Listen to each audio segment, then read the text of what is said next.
Hey YouTube, welcome back. Today we're going to be talking about tuning your bass drum. This is a video that's been a long time coming, so we're finally going to get to it. Off the bat, what do we got? We got the bass drum, obviously. I use a Remo coated ambassador drum head. That's what I put on mine. You can use whatever drum head you like. The tuning principles are the same as far as I'm concerned. What we're going to start with, as you can tell, it's loose. I did already put the head on, but all the tension rods are loose, and we're going to start tuning them up here. First step is we just want to seat the drum head. We just want to make sure that all of the drum head touches all of the bearing edge. How do we do that? Well, I'm just going to go around and make sure that each tension rod is actually screwed down, touching. All right, touching. I don't need them to be super tight yet. I just want them to actually come down and touch. Here we go. I use 2 keys. It just works faster for me. Now, I've got these touching. Now I'm going to move clockwise, and I'm going to go from here, and I'm going to skip this one. It's just something I like to do. Doesn't make that much of a difference. Some people will say yes, some will say no. I'm going to skip this and go to this one. I just think it's a little more even when you go around this way. I could be wrong in that, but it's what I do. So here we go. I've never had an issue with it, by the way. And I just keep skipping them. Okay, one more.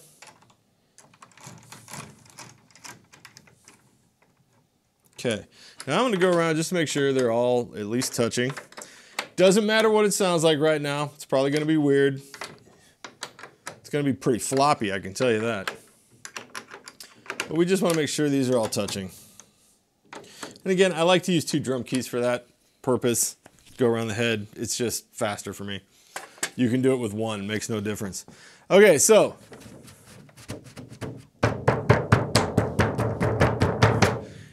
there are some wrinkles around the head. There are definitely wrinkles. So what I'm going to do is I'm going to start with 1 key now, and I'm going to go across the drum in the same star pattern I just did. And I'm going to just hold down. I'm not like pressing. I'm just putting my hand in the middle. You can probably see it off this camera up here, but you'll see wrinkles or whatnot. I'm just holding it down, doing a slight little turn, just to make sure the head is getting in touch with the bearing edge. That's all I care about right now. You might hear some cracking, and that's totally fine. Don't freak out if that happens to you. It's just glue and the coating and all that other stuff starting to give. Okay, so we're going to do it again. Again, I am not pressing down in the middle of the head. I literally just have my hand on it, kind of resting on it. I'm not putting any huge pressure on it. No CPR like my other videos yet. Okay, so let's see. Ooh, we're starting to get a tone. It's not the tone I want. Doesn't matter at this point. Now, since we're starting to get a tone, what I want to do is get rid of wrinkles. Again, I'm not caring what this sounds like yet. So I'm just going to put my hand in the middle, and let's find the wrinkles, shall we?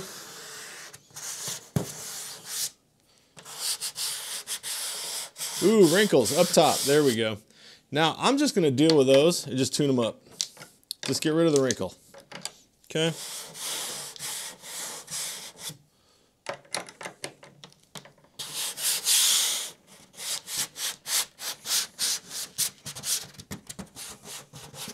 And again, I'm not putting my weight on this. Maybe it looks like I am because I'm bending over the drum, but I literally just have my hand on it. That's all. No big deal. Just a little smidge more around each one. This time I don't care about going in a star pattern. Everything seems to be locked in place.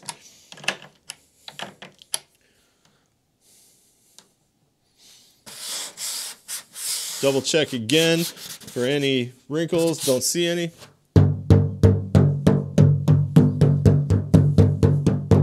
Okay, so now we have a tone, no wrinkles. I'm gonna go around each lug and I'm gonna try to make the drum in tune with itself. What does that mean? Like in my other videos, we want each one of these tension rods to sound the same around the drum, okay? And let's see what we got. All I'm doing is I'm not pressing, I'm just putting my fingertips in the middle of the head just to make sure that what I'm actually hearing is the pitch from that particular tension rod.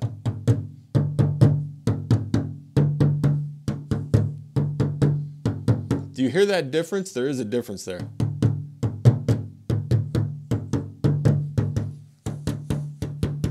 I'm gonna bring these up over on this side. See what we get. Ooh, that one got a little too high on that one.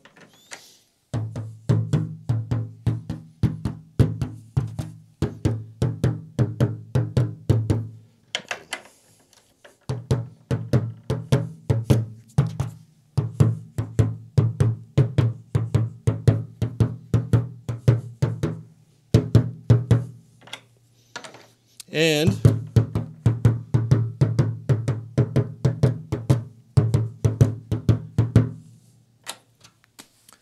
I think we got it.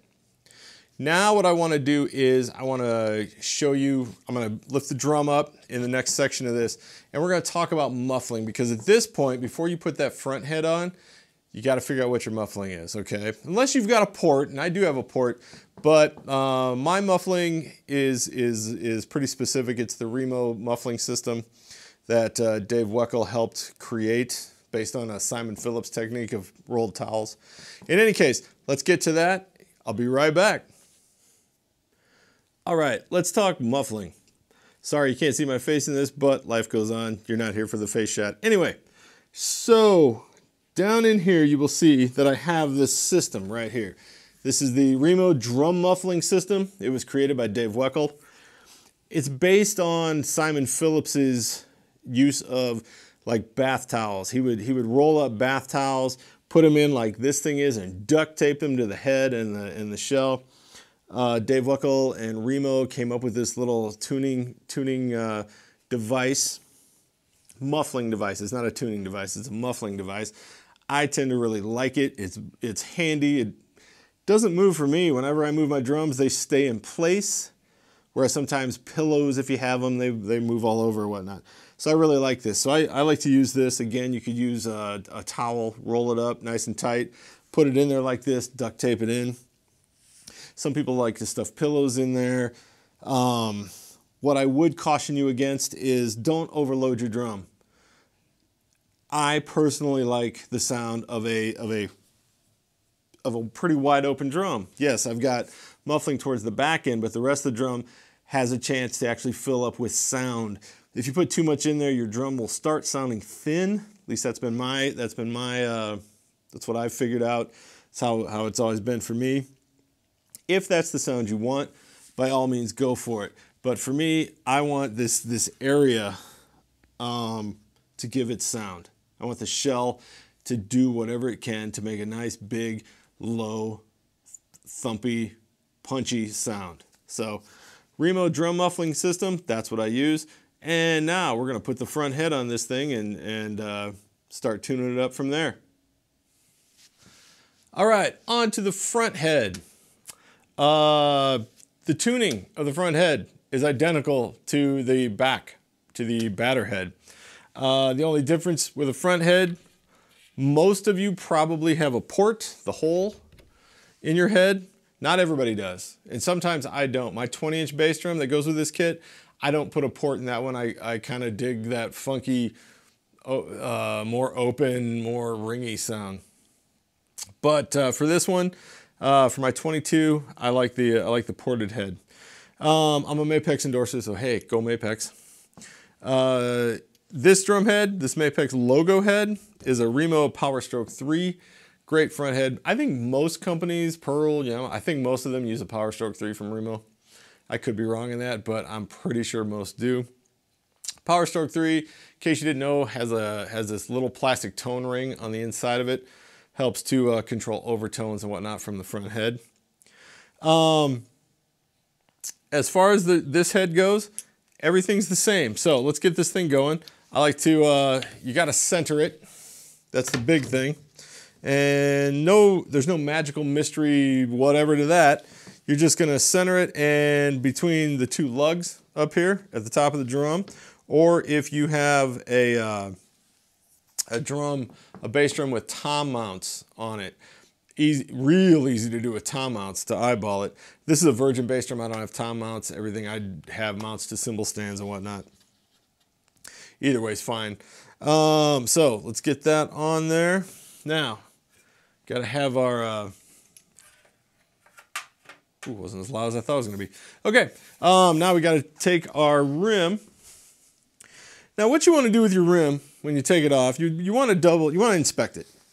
Double check that you don't have any marks or scratches or whatnot on it. Also, most companies have a front and a back side to this, in case you didn't know.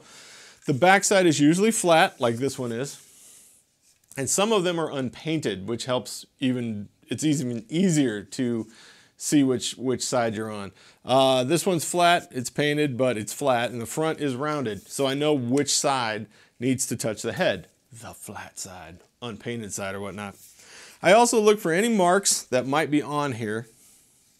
And what I'm gonna do with that, oh, there's a little bit of one right there. And what I wanna do with that is, I wanna put it under a tension rod.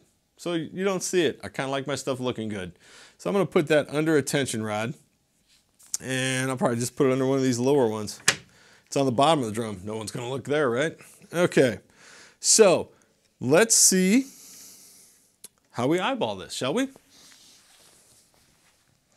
Okay. So what I'm doing now is I'm taking a look at this Mapex right here. Okay. And I'm trying to put it between the two lugs. And that's looking pretty good. That is looking pretty darn good right there. All right, cool. Just eyeballed it. Now it's time to put some tension rods in.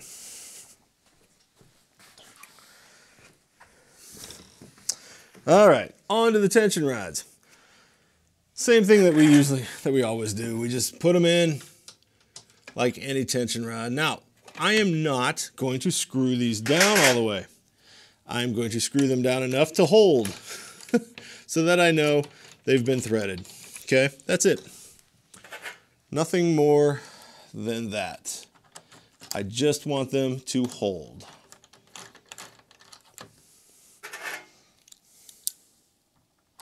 This is actually the longest part of doing this, is just getting the tension rods back in. I kind of find tuning, no matter what, I kind of find tuning drums meditative. I like the process of, you know, having a drum and trying different things. You know, I really like to try different drum heads on things. And occasionally I'll find something that I'm like, yes, that's the only drum head I'm going to use for a while. Case in point, the coated Ambassador that's on the batter side of this bass drum. I always used a Power Stroke 3 of some form as the batter side. And always a great sound. Most people still use those, I think. But Dave Weckl, he's the one that I saw him put a coated Ambassador on his bass drum. That thing was killing, and I'm like, oh, I gotta try that. So that's been my new thing. Coated Ambassadors for my bass drum, at least for the 22. But you can choose whatever you want. Try different things. They're all gonna end up sounding good. They will sound different from each other, but you can always get a good punchy bass drum sound out of it. Okay, so here's what we're gonna do. Now we're just gonna go around and make sure, I'm gonna use my 2 keys again. Gonna make sure that all of these are touching. That's it, just touching. I don't need them to do anything else. Remember, we wanna skip a tension rod while we're going around in a star type pattern. Okay, and you just want them to touch, that's it. Nothing more than touching.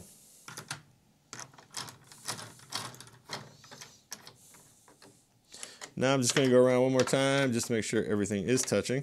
Not going to worry about the star pattern here just because they should all be touching at the moment. All right, excellent. They're all touching.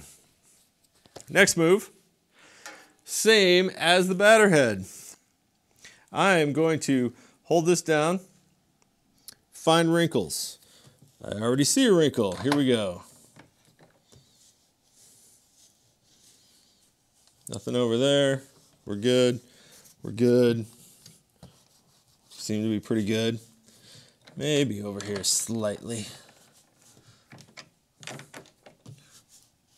Okay, now with that, I use a microfiber cloth just to try and keep things somewhat clean. Now I want to go around the drum and tap around and see. Actually, I'm going to hold the middle.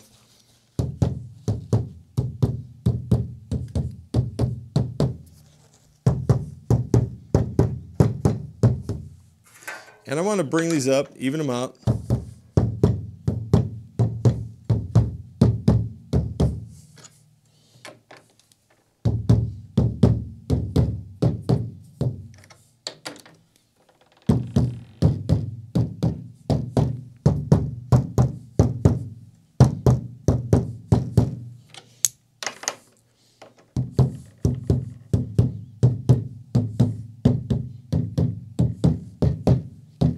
That's a little high.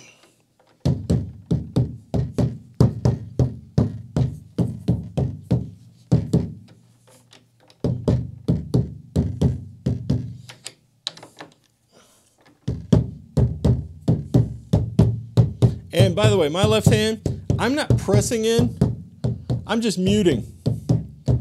That's it, that's all I'm doing. That seems pretty good right about there. Let's see what we got. Now maybe you hear a slight ringing, because I do.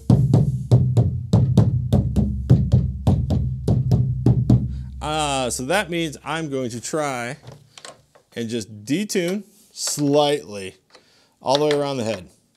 Slightly. Not doing anything crazy, just a little smidgen of a turn.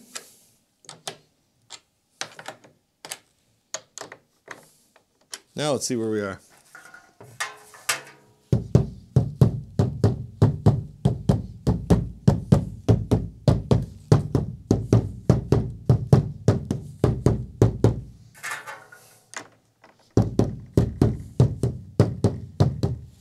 Okay. That should be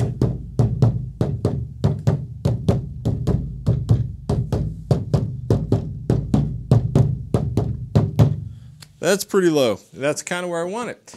Partly the reason I want it so low, and there are other people like it different ways. This is what I like. I want it low enough, and again, I got this from Dave Weckel.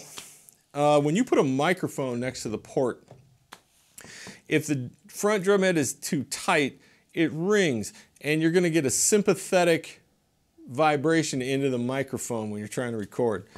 And that's annoying to try to get rid of. So for me, when I put mics in the drums or whatnot, I don't want that sympathetic ring going into the microphone. So hence, I try to keep that front head as low as humanly possible. All right, now it's time to move on to the batter side again. Try and tune that up, put the pedals on it, and see where we are. All right, final part to this. What we're going to try and do is we're going to put the bass drum pedals on. We're going to see what kind of tone we get. First and foremost, let's slide this thing on. Make sure that it's got a good flat surface. Now, if you hear that, if you can hear that, it's coming through my lavalier, so it's certainly not the greatest quality in the world. That's a lot of ring. And that's way higher than I normally like it. So we're going to try and take that thing down all the way around. Pull the pedal off. I'm going to go in the star pattern, and we're just going to take it down slightly all the way around the drum and see where we end up. Now, I'm not real concerned about perfection here because because there is a muffling device on this particular head that's already crushing sound, okay? So we're gonna try and not worry a whole lot about that. Yeah, already going down, so let's do it again. We've probably got a pretty good way to go here.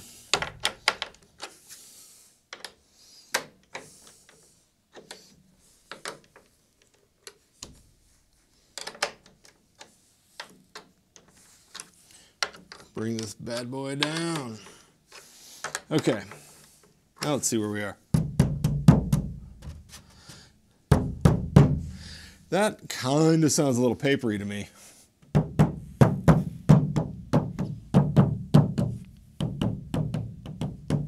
Now I'm gonna push in just slightly and we're gonna see if we have wrinkles. Anywhere. Nope, no wrinkles. I'm gonna try this. I'm gonna try this, see if I like it.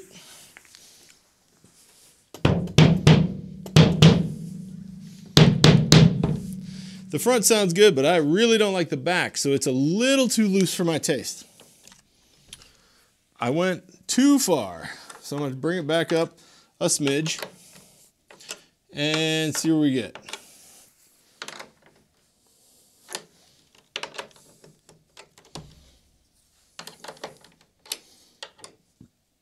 Again, skipping tension rods.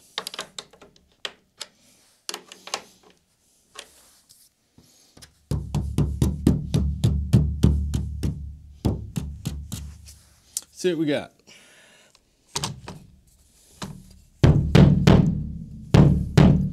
That I like a lot better.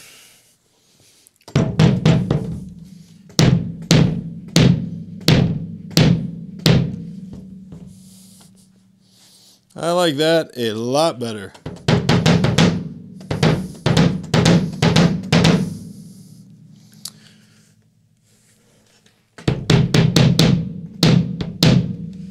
Yep, we're gonna go with it. We're gonna go with it. Now, obviously, again, you're hearing everything through the lavalier mic. So definitely not the highest quality, but I will try to get a recording of this very soon and get it on this video. So give me a moment.